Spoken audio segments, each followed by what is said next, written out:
She's grown, she's bold, she's speaking her mind. A little dose of truth with a whole lot of shine. Hot topics, real life, no stressing. You tapped in now, it's a dose of precious. Real talk, good vibes, and gems authentic. Welcome to A Dose of Precious. So as you guys can see, I have a new wig unloaded a lot. I actually bought this wig for Beyonce. Let me explain. I bought this for the Beyonce concert that I went to. I was like, I just need some curly hair. I need to give my leave out a break. It was part Beyonce, part that I needed to give my leave out a break. And I don't love closures. And so I ended up getting this closure. And this closure was horrible. I cut it down. It's so much so that I can barely part it now. Because once the front gets funky, my go-to is just cut it down shorter. Cut it down shorter. Cut it down shorter. I ordered a new one because I really do. I'm liking this look, but this closure is, she's not giving girl. But the hair still looks cute. I don't know why I said all of that because the hair is still cute. I glued it down. Not usually a glue girl. Glued it down. I feel like I look super cute. I feel really cute. The color is giving summertime. Should I say my mom bought me this outfit? Didn't think I would like it. It's cute. Will I wear it outside? You tell me. Should I wear it out? I do feel cute though. But for some reason, I stay away from neon. I realized that I have not been wearing colors. I bought all of these black clothes recently. Not recently. Recently enough, I guess. And now I'm realizing, damn, I don't have no colored clothes. I was doing black. Before that, it was like neutral earth tones, and I don't wear any color. And I don't know if I'm just feeling myself, if I feel really cute, if I'm feeling bright, if I'm feeling bubbly, but I am into the color. But this is still a little bit bright for me. So we'll see, but I do feel cute. I feel very cute. Thumbs up if you like the look. What else? I am doing good, just for a check-in. I'm overall in a good mood. I told you guys that I was going to, I don't know what I told you guys. I said an event. I went to a dinner. That was really nice. I had a really, really good time. It was like a girls' night out for a friend's birthday. And so that was fun. I got some unfortunate news, but it seems to be working out. I guess it seems to be working out good. I mean, it wasn't the best circumstance, but everything seems to be fine, and so I'm happy about that. Yeah, speaking of health, I did want no new flowers today, but we have our old faithful, our plants. We love her. But speaking of medical conditions, I shouldn't say that. The news was not about me, but about someone that is very dear to me. But yeah, speaking of medical conditions, Joe Biden was diagnosed with cancer, prostate cancer, allegedly, I think. I don't know. Let's read about it. Former President Joe Biden has been a fixture in Washington since 1972, starting his career in Senate, followed by a combined 12 years in the White House. First as vice president and later commander-in-chief. His most common and persistent companions, though, have been grief and tragedy. A senator from Delaware that was sworn into his first term at the hospital as his young sons recovered from a car crash that killed Biden's first wife and infant daughter. Oh, okay. Didn't know we were going there. 4 decades and a promotion to vice president later, Biden once again grieving publicly following the loss of his eldest son, Beau, from brain cancer. Boo. Maybe it's Boo. Boo. From brain cancer. Oh my gosh, what the hell is this article about? Okay, well, the title of it, and this is why, Joe Biden, his cancer diagnosis and legacy of grief. Okay, let's just get to the point now. Now former president, 82, He's old. Faces his own cancer diagnosis. On May 18th, a spokesperson for Biden said he was diagnosed with an aggressive form of prostate cancer. So he has been diagnosed with prostate cancer. At times, grief was said to have stalled Biden's ambitions. Other times, it appeared to have been to give him heroic levels of empathy and leadership qualities. Joe Biden, Senator Chris Coons, Delaware, told Politico in 2019, has almost a superpower ability to comfort, listen, and connect with people who have suffered with great loss in their life. Okay, we're not gonna read the rest. It's a lot about loss. I just wanted to, send my prayers out to Joe Biden. I think he did a great job.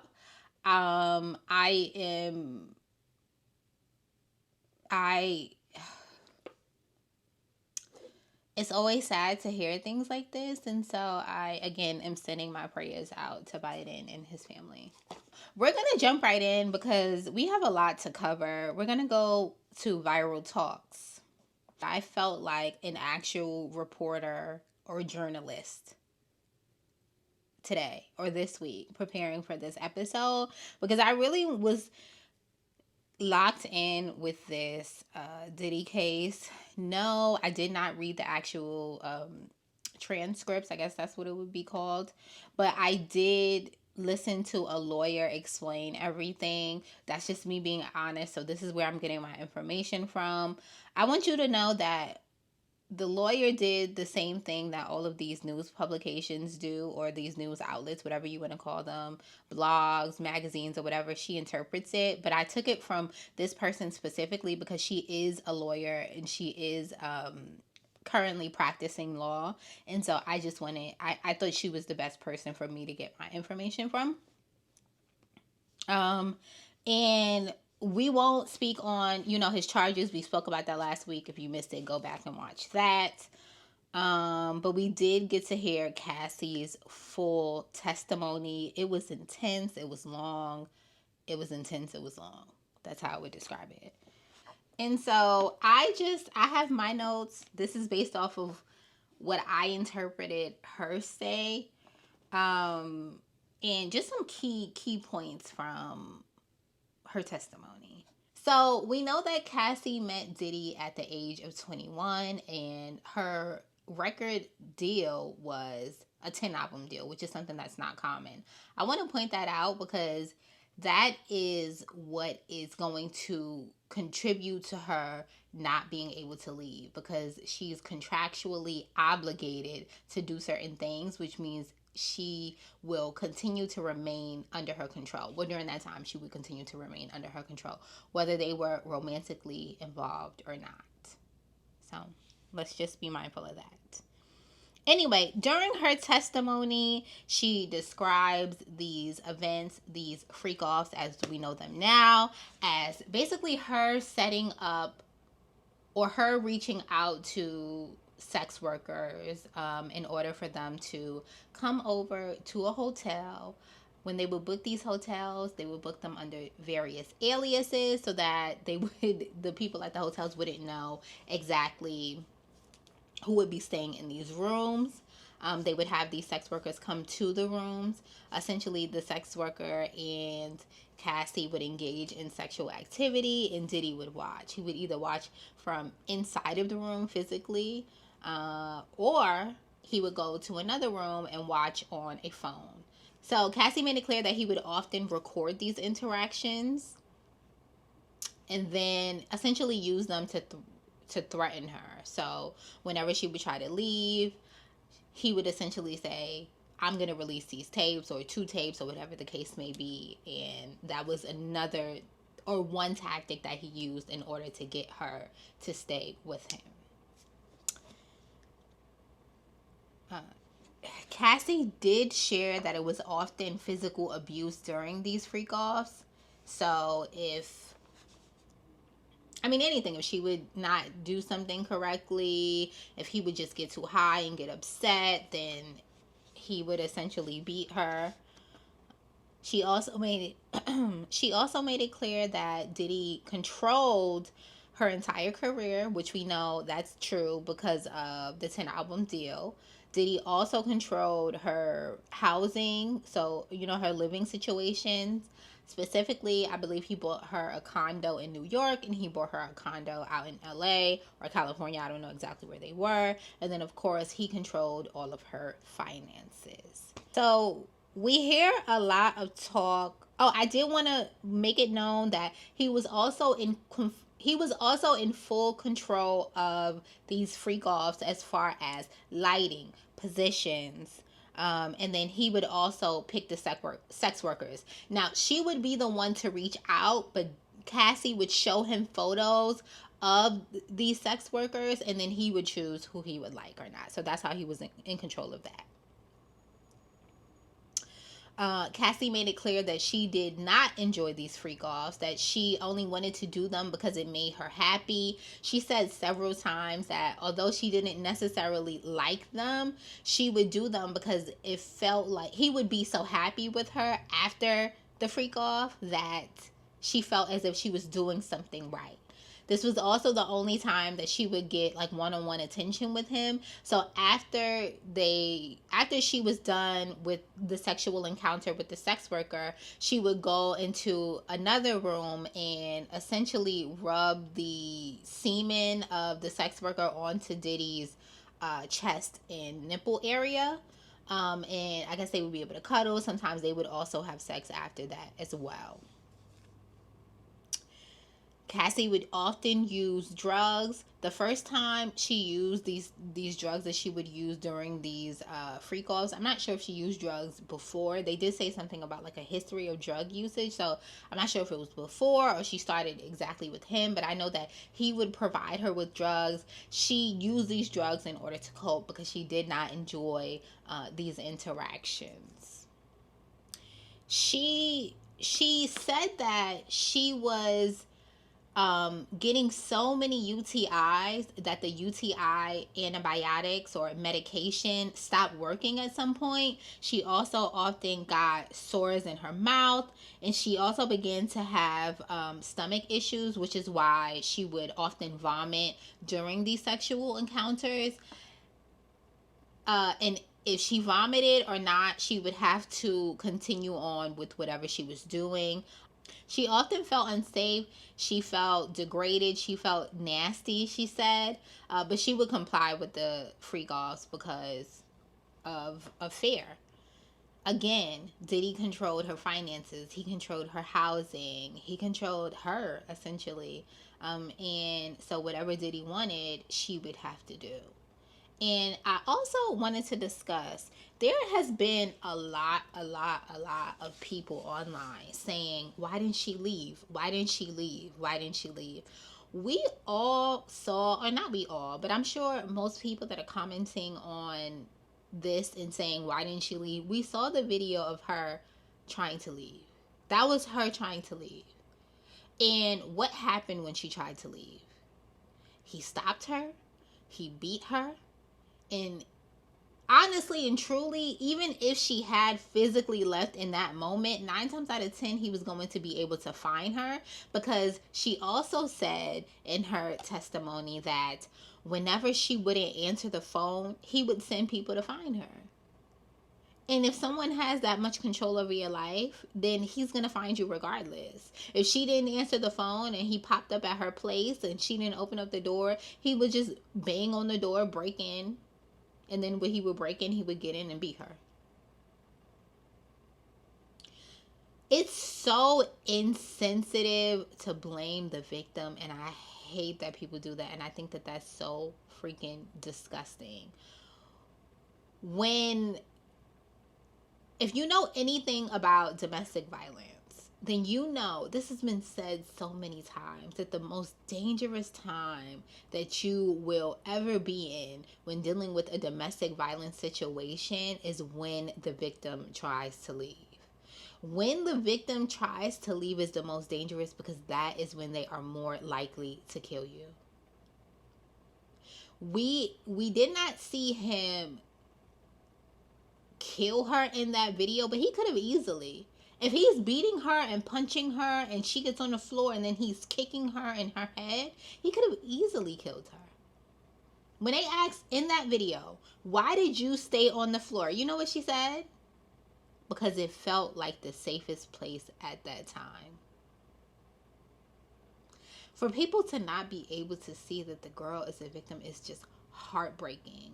And it just is, I always say this all the time. It's like, as a woman, as a black woman, as a woman, period, it's sad that when you come out and you say these things are happening to you, that you're already scared, you've already been beaten down, it's already dangerous because you don't know if your abuser is going to really be like, I need to shut this person up, right? And now you have all of these people calling you a liar, calling you all these names, saying all these things about you. Y'all are even going as far as to commenting on her husband and say, oh, I couldn't be him. You couldn't be him. You're not him. So shut up. Shut the fuck up. What the fuck does that have to do with you? Oh, I couldn't be him. You couldn't be him. And you're not him. Because he's a real man and he's standing by her. And he understands that she is a victim. She's a victim. Do you know how many women are abused? Do you know how many women are sexually assaulted? And for you to come out and say that this girl was not a victim is crazy to me when it's so evident. It's like when somebody where you like wanted, first of all, Diddy don't even really have no fire songs like that. The nigga just always hop on some fire shit. He really don't have that. I don't care what went triple platinum in your home. To me, he was never that guy. That's just me though. So I really don't see the hype. I don't understand how you don't think that. You really, honestly and truly, I know that we want to think, oh my gosh, some people are so good. Some people wouldn't do that. And that's cute or whatever.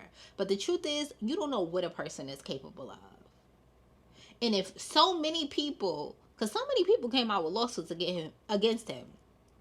If all of these people have all of these stories about him, not only the people that have sued him, not only Cassie, not only a bunch of random people in the industry that has said, this man tried to fuck me. He did this, he did that, he did this. And y'all still don't believe him. Carisha even said it. Oh yeah, because I get peed on. She tried to turn it around and say that's not the truth when she got so much backlash of people saying that's disgusting, which it is. And she did do it. Clearly, we know. If Cassie was going through that, then she was going through that. And who knows what Kim Porter was going through. And all of them are victims. He is abusive. It has been said that he even hits his mother. He is abusive. Moving on. After the freak-offs, they would often recover with IVs. They would get professional massages, and they would also have a professional chef or a personal chef come and cook them meals. It would often take Cassie days to recover. And so this was her life. She would do a freak off, she would recover, and then it would be a cycle. And she would also go out she would party, she would do the freak off, and then she would recover. And this was a huge cycle for her. It got to the point where she said that she couldn't even record anything because that was just her whole life. Now, prior to it becoming, I guess, so frequently, she was able to record some songs. And she said it felt like it was just busy work. She recorded over 100 songs out of the hundreds of songs. Out of the hundreds of songs that she recorded, only one was released. Now, I was able to summarize it. That's, again, what I got from it. She was on the stand for a week. Mind you, the girl is like 8 months pregnant. Not the girl. That's a grown-ass woman. The woman is 8 months pregnant or something like that. Maybe she's maybe 7.5, maybe not. I think she's like 8 months because she's about to go into birth. And she was on the court for a week. She's so brave. She made sure to share as much detail, I feel like, as she could. And I think she did an amazing job. And I just think she's so brave. I think she's so brave for coming out with the lawsuit. I think she's so brave for sitting on that stand. Allegedly, I'm not sure how true this is, but someone mentioned something of Diddy's lawyer trying to subpoena her again to come back and, testify again. And I just feel like, let it go. Let it go. She said what she said. I know they're trying to discredit her or whatever the case may be. She's not the only witness. There's going to be plenty of more people. This is supposed to be an 8-week long trial. And so we have a ways to go. We really do. Then we had Don Richards come up. He was in, I think, 2 groups with him. 2 groups under him. He was in Danity Kane and then he was in Dirty Money. So she testified that she witnessed Diddy hit Cassie in the head with a pan and he dragged her by her neck to another room where he continued to beat her.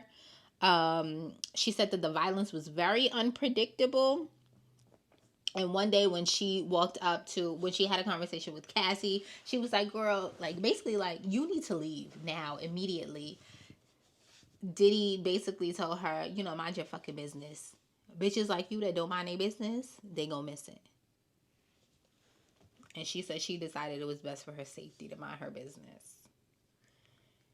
She also spoke about the the Cassie and the Michael B. Jordan relationship. So Cassie and Michael B. Jordan dated for probably a second.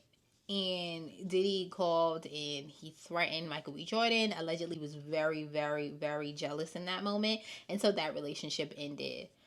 Now we can move on to Carrie Morgan, who was Cassie's best friend. Their relationship actually ended because of Cassie's relationship with Diddy. She testified that she saw Diddy grab Cassie by her hair and, hit her. And he also hit Carrie as well. So there was one day when Cassie and Carrie were in Cassie's apartment. Diddy was banging on the door. He eventually got through the door and he pushed something like this, Carrie, into a nightstand and punched her. And she had to go to the hospital. And he basically had Cassie reach out to Carrie and had her sign a NDA, and she was paid $30,000 for her to sign that NDA. So she was also a witness to the abuse that Diddy did towards Cassie. We had his meaning Diddy's former assistant come and testify.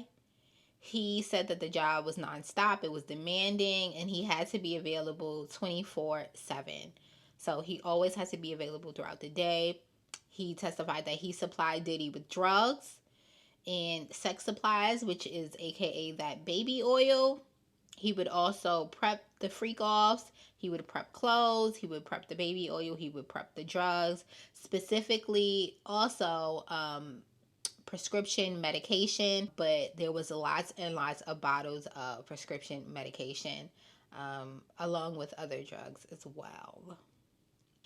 David said that one day he had a conversation with Cassie and he was basically like, why don't you leave? And Cassie was like, she couldn't leave because Diddy controlled everything.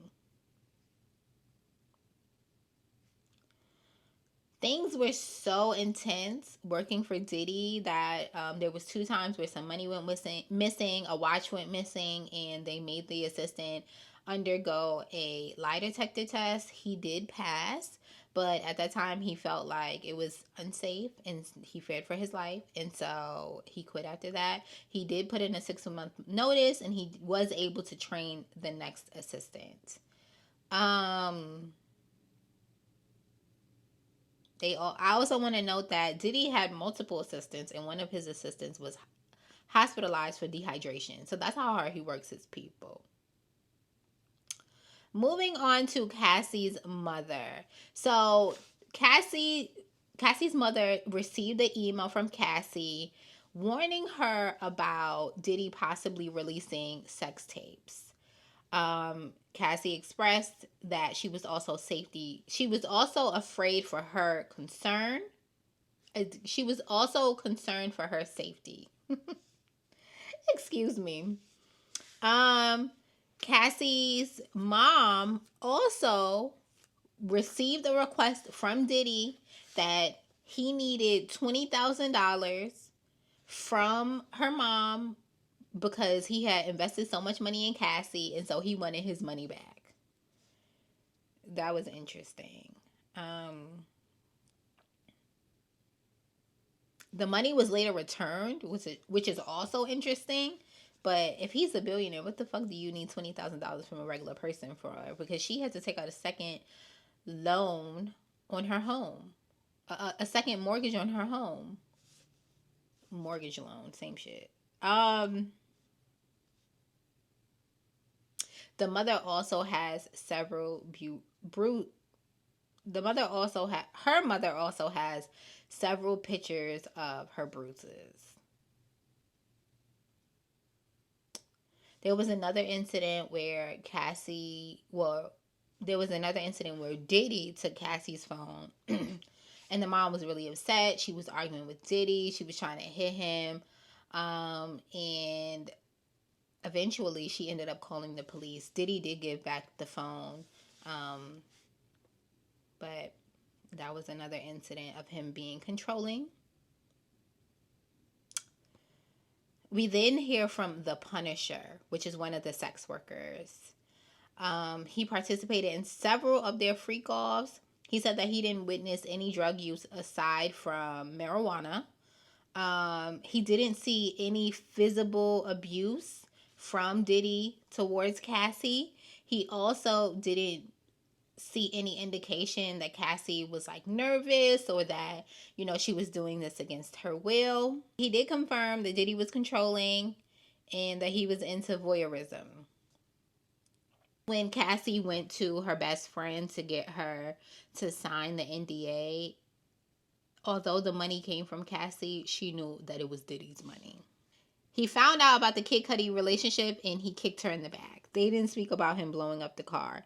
He also referred to her as young and moldable, and he said he has her right where he wants her. I wanted to point that out too because I thought that was very important. Just to give you a quick highlight on what Diddy's defense strategy is currently, he wants to paint Cassie as a willing and loving participant in these freak-offs. He highlighted that the defense highlighted that she texts things like, "I'm always ready for a freak-off," and, those sorts of things. In that she said that she still to this day does not hate Diddy and that she had love for, I guess, what happened or for him in that whole situation and whatever. What I want to say about that is I can relate to doing what needs to be done for my safety. What do I mean by that?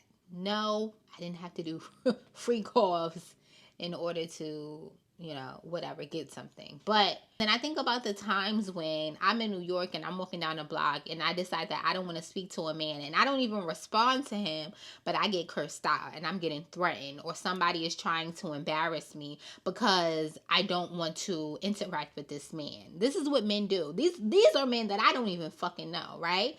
But after a while, when you've been threatened and when you've been cursed out and when you've been not embarrassed because I don't give a fuck, but there was an attempt to embarrass you, you go, oh my gosh, my safety is at stake.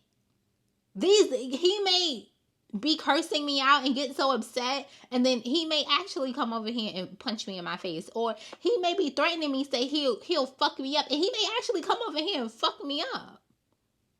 Or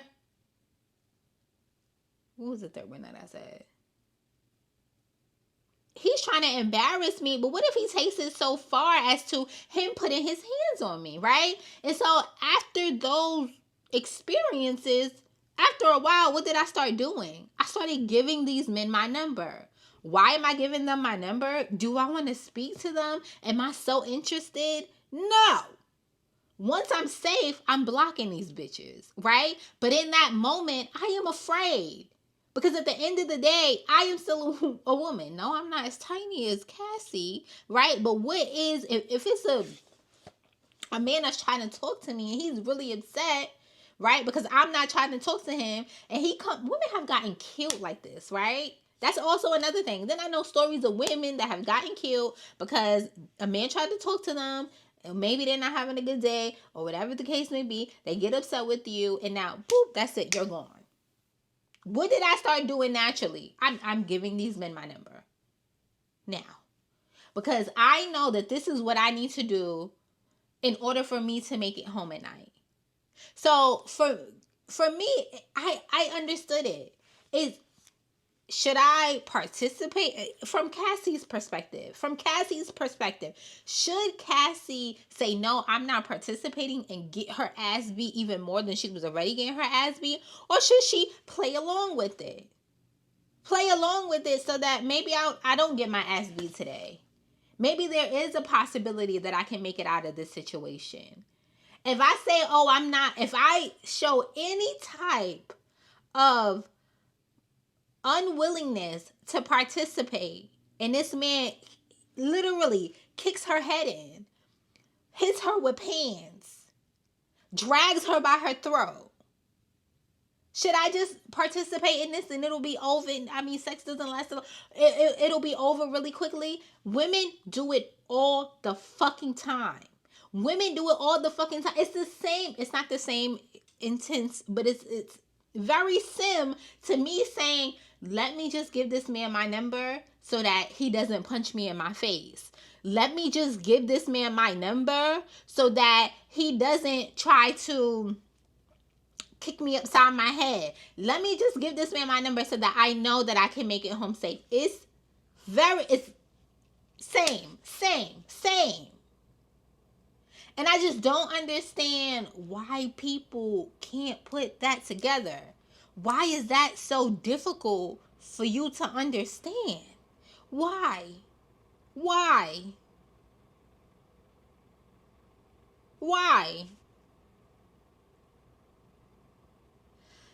It's always so scary to think how much people hate women. And you may be like, how did you come to this conclusion? How could you not see that this girl is in pain? How could you not see that this girl is a victim? How? It's like I can't see it any other way. So it's just crazy to me.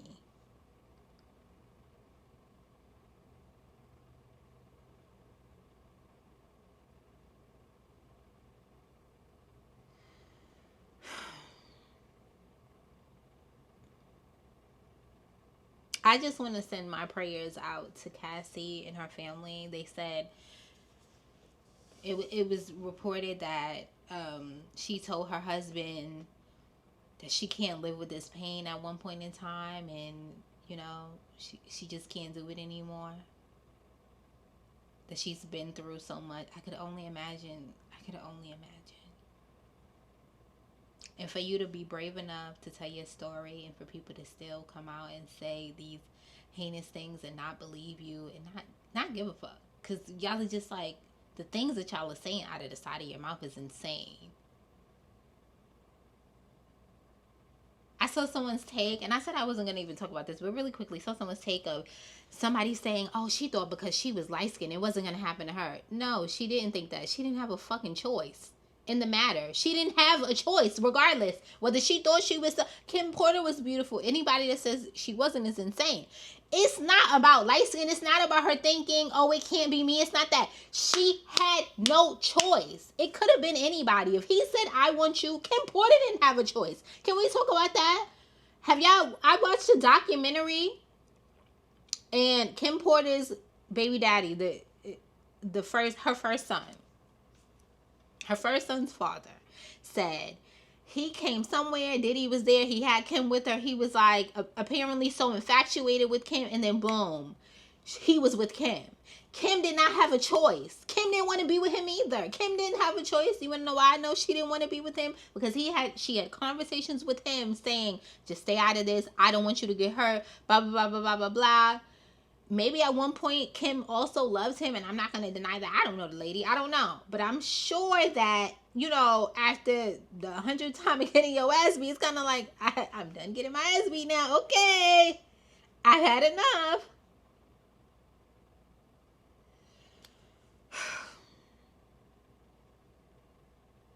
Let's move on. Let's move on.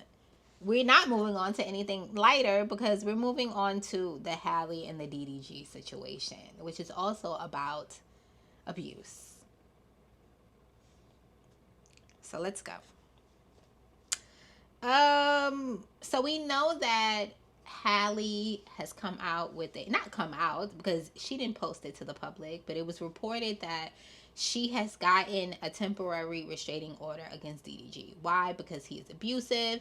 He has hit her several times, even before Halo came into the picture. So even before she was pregnant, there was a situation that happened where he was supposed to be picking Halo up. She was putting Halo in the car, trying to discuss a visitation schedule. He got upset, called her out of her name.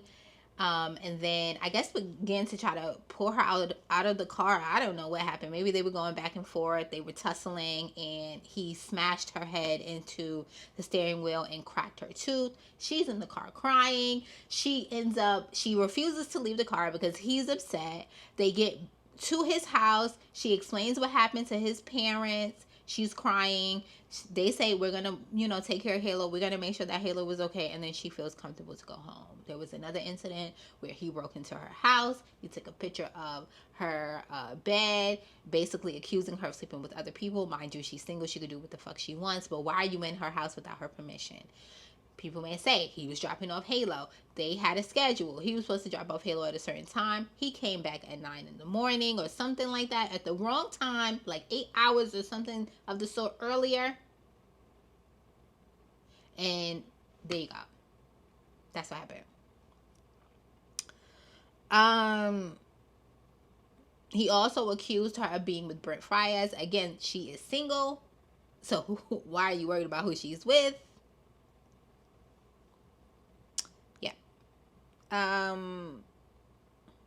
We also know that he uses his platform to bully her. He blatantly said that he has power online, and so he was going to go to where he had power.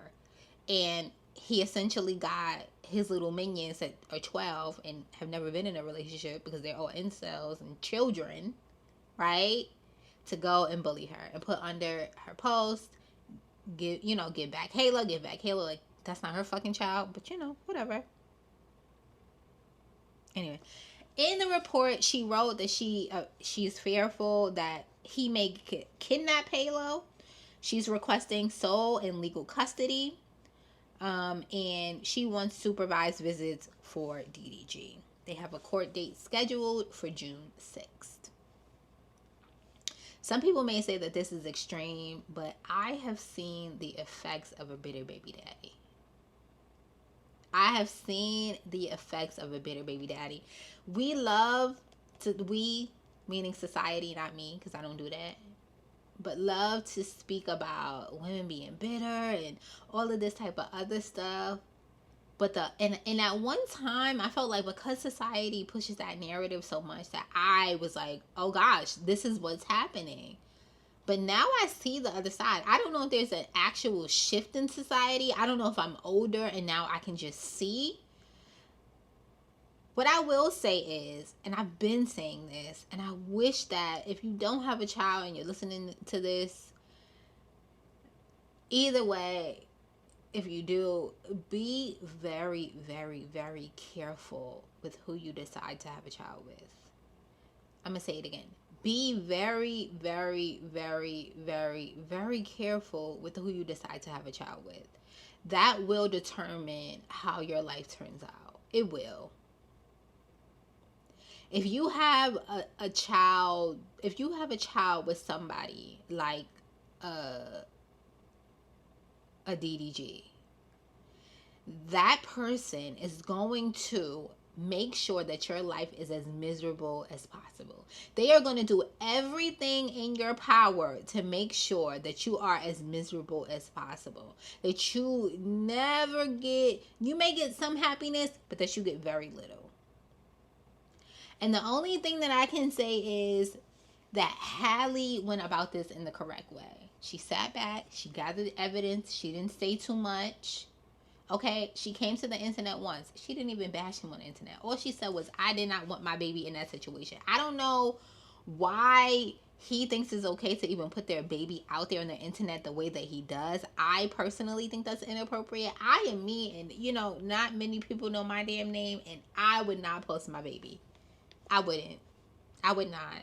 The internet is like a crazy place, and even if you did post him, you can post him how she posts him. Everyone's so, oh, he did something cute, that's it. To have him just on stream, he's chilling, or you posting certain things just to get clicks and views and to make money, it's very, very telling to why he wanted a baby so bad. Back to my original point, be careful who you have a baby with. Because not only is your life going to be affected, but your child is going to feel the grunt of this. And I just feel bad for Hailey. I feel bad for Hailey. And I feel bad for baby Halo. Let's move on. I hate that I even have to talk about them in this light. Because she seems like such a sweet girl. And he's such a little precious baby. He really is. Chris Brown is in jail. Are we surprised? Like, are we fucking surprised? Be so fucking serious. Chris Brown is very violent. He's been very violent since forever. He's been very aggressive. He beats up women. He beats up fans. He doesn't give a fuck. He'll beat you. He'll beat up anybody. And apparently the nigga could fight for real. In this case, allegedly, he hit somebody over the head with a bottle. They are not giving him bail. And he has a world tour coming up. So I just know he's super upset. Just wanted to, tap dance on that a little. And then we have bald-headed Tory Lanez. He allegedly got stabbed and had kidney failure. I don't believe it. Or his kidney, something about his kidney, something. I'm not even looking at, I didn't even look into either one of these because I don't like either one of them. But I did want to talk about it because this is just like the week. It was so much going on this past week. And this week, I'm just like, we have to talk about it. But, fuck both of these niggas. For real. If you got stabbed, why you still here? He's so little. What happened? Clearly, they didn't do a good enough job. And then allegedly, it was more information that came out in the case. And now they're trying to say that Casey, whatever the bestie, Megan's ex-best friend, was the one that actually shot the gun. Which I don't understand was Megan wasn't the one that initiated the whole case. She had lied originally, right? Because she was trying to protect him. Why would you be protecting somebody that just shot you?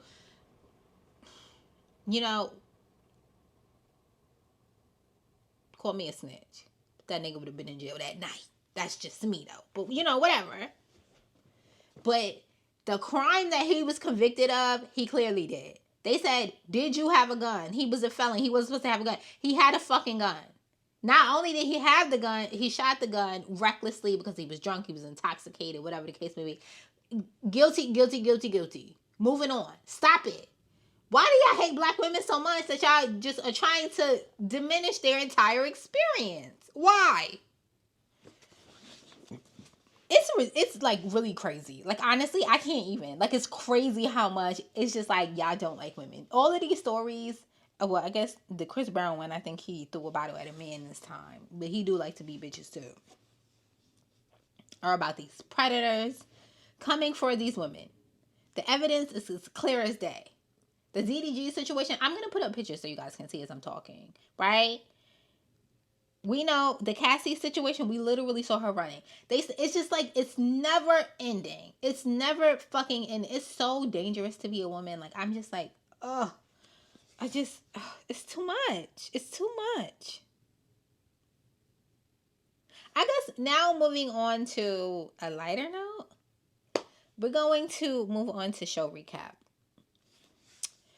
And we're going to be speaking about the Real Housewives of Atlanta. We're going to recap both of the episodes that just happened.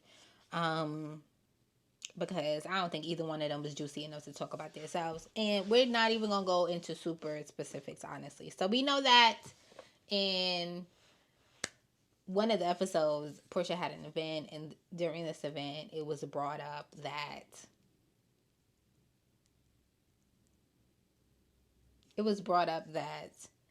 Portia had a conversation with Angela, and Angela repeated everything that Shamea told Angela about Portia and Shamea's relationship, friendship.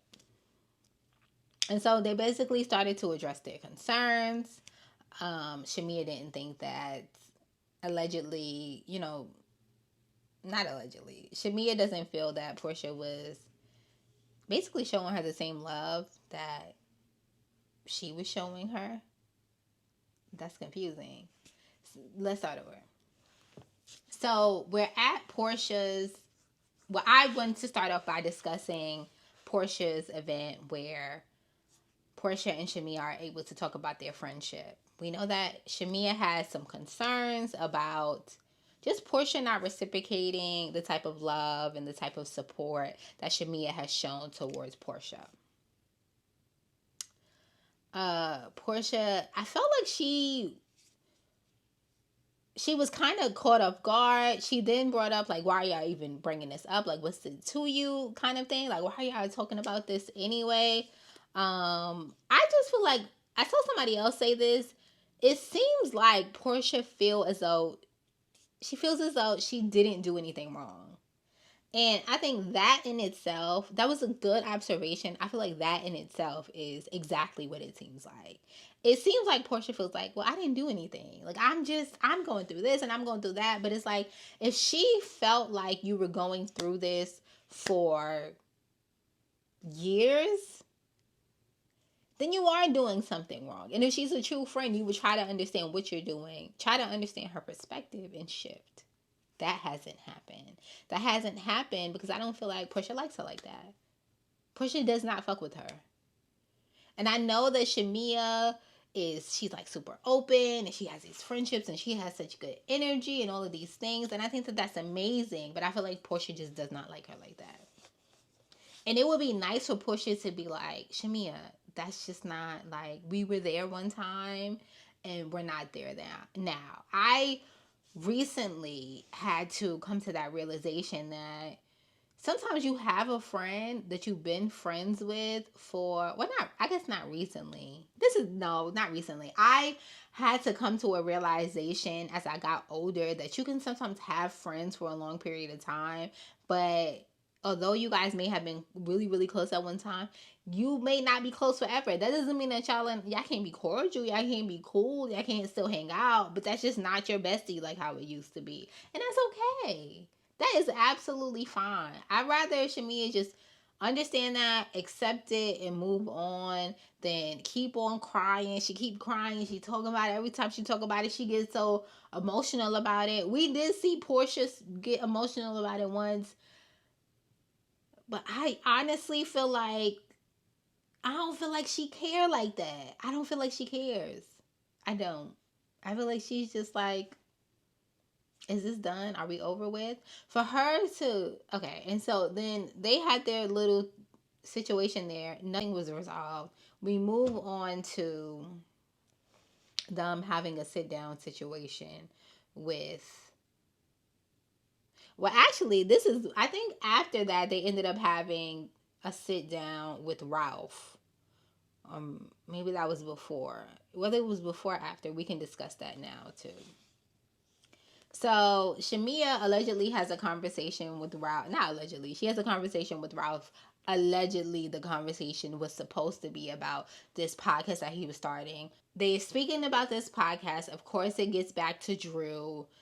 Portia tries to drop some tea on Drew because Portia, she just pops up. I was just hungry. I just wanted to da-da-da-da. She pops up and she basically starts talking about how Drew was trying to fuck Dennis. I said this before and I'll say this again. It may be some thirsty bitch in Atlanta that wants to fuck Dennis, but Portia, nobody really wants Dennis like how you want Dennis. You clearly love that man. Go be with him, babe. Go. You clearly love that man. Go be with him. Go be with him. Nobody wants him but you. He loves you. He said, come home. Go home, girl. Go home. Go be with your man. I think the real tea is Dennis can't really, even though Dennis is well off and he lives a good life, Dennis still can't give her the life that she wants, and she feel like she should have Shamia's life. That's how I feel. I feel like she wants Shamia's life. Other people are saying, no, that's not it. I feel like she still wants Shamia's life. Okay? She feel like she should have married somebody that had all this money and was going to put her in PJs and was going to have, $10 million houses or however much Shamia house cost. And Dennis can't give her that. So she don't, that's not her zhuzh. In my Portia voice. That's not her zhuzh. If you know, you know.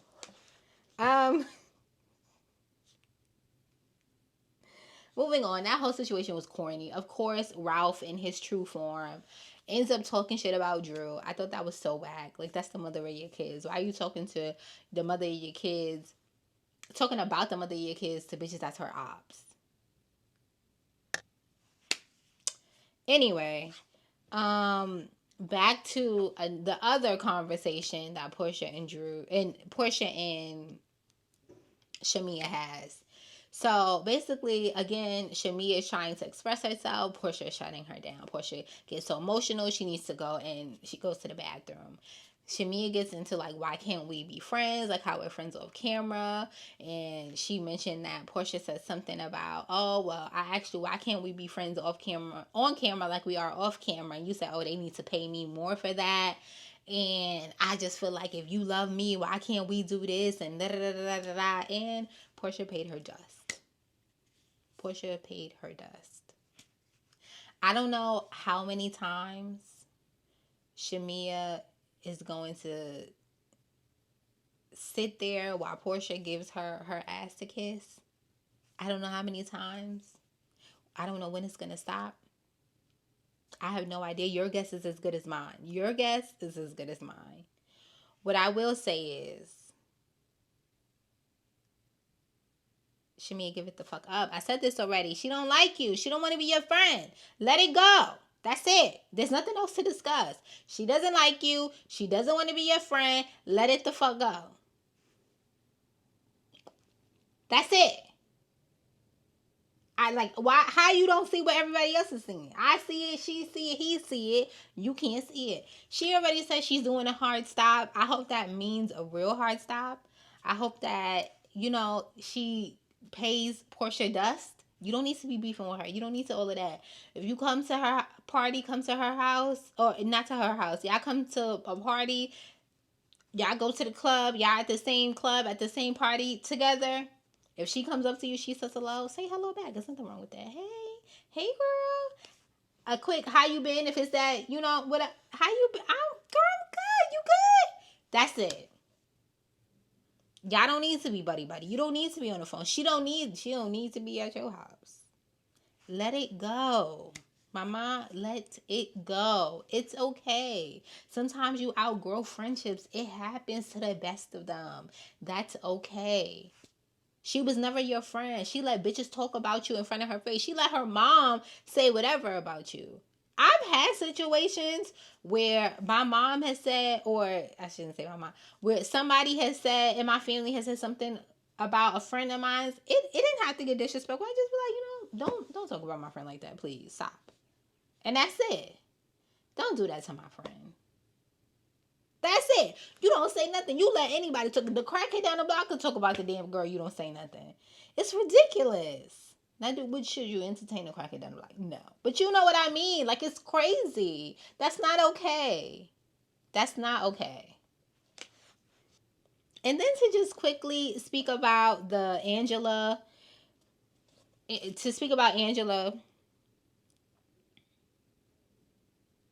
Charles continues to embarrass that lady. Okay? Charles is another one. Hates Angela. Hates that bitch. Hates that hoe. Who's the op? Charles is the op. Who's beefing? Charles and Angela. Especially in front of all these cameras, bitch, you better act like you the world's best husband. If I'm like, do you love me? You better be like, baby, I love you. I ain't never loved nothing like I love you. I love you more than a fat kid could love cake. That's the type of energy you need. That's the type of energy you want to see. You don't want your man, you be like, you love me? You like, Ah, ah, come on now. You doing too much. Come on, why you doing that? What you mean? What do you mean? Are you dumb? You better tell these people you love me. I don't I don't get it. May this love never find me. May that Charles and Angela love never find me. I don't want my man to be my op. I want him to be my biggest cheerleader. Period. I want my man to pour into me like no man has never poured into their baby. Okay? Nothing but love, love, love, love. Positive, positive, positive, positive. And if I say I hate that bitch because she looked at me cross-eyed, but you know, you and I both know she not cross-eyed, that bitch is cross-eyed and we both hate her. Moving on.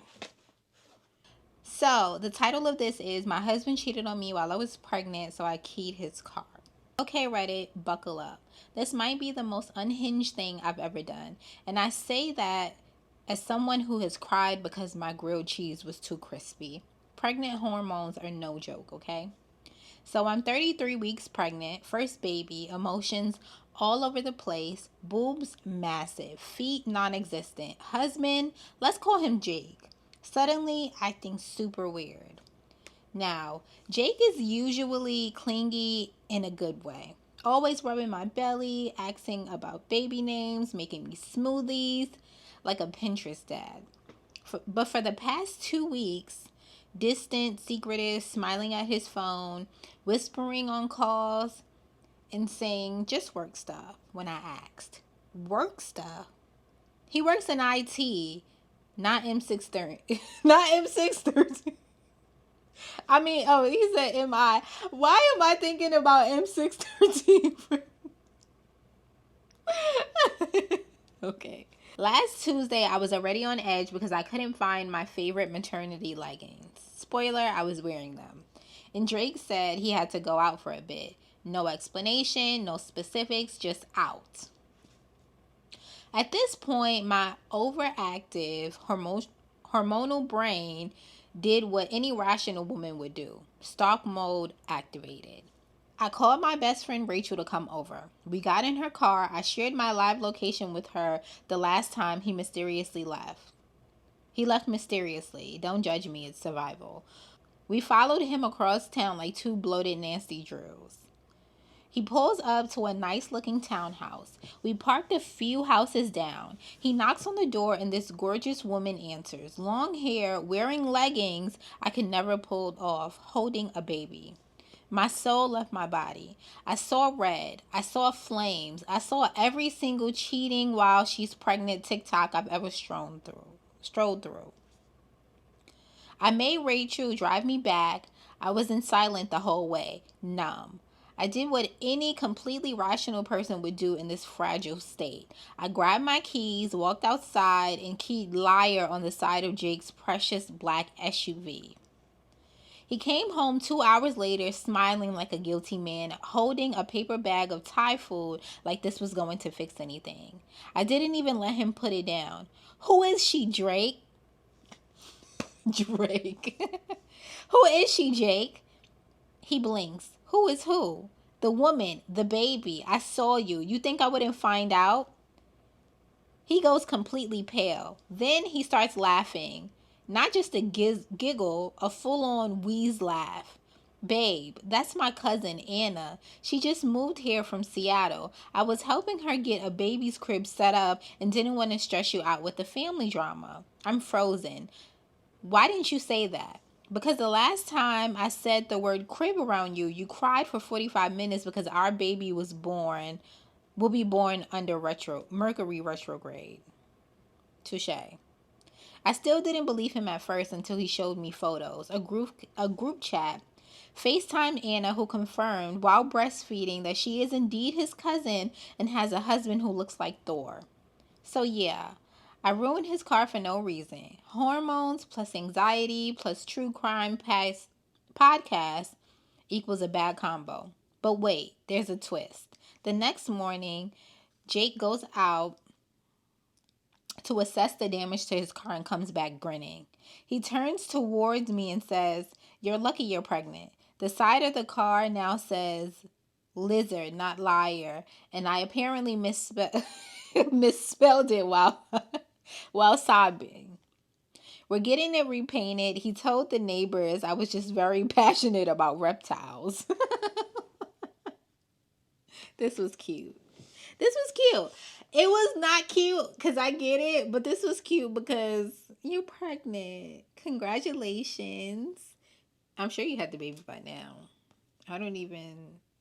But congratulations. This was cute. And I can see how you got to that conclusion. Okay, I'm here with you. And I'm not pregnant, but I'm here with you. I seen it. You go, girl.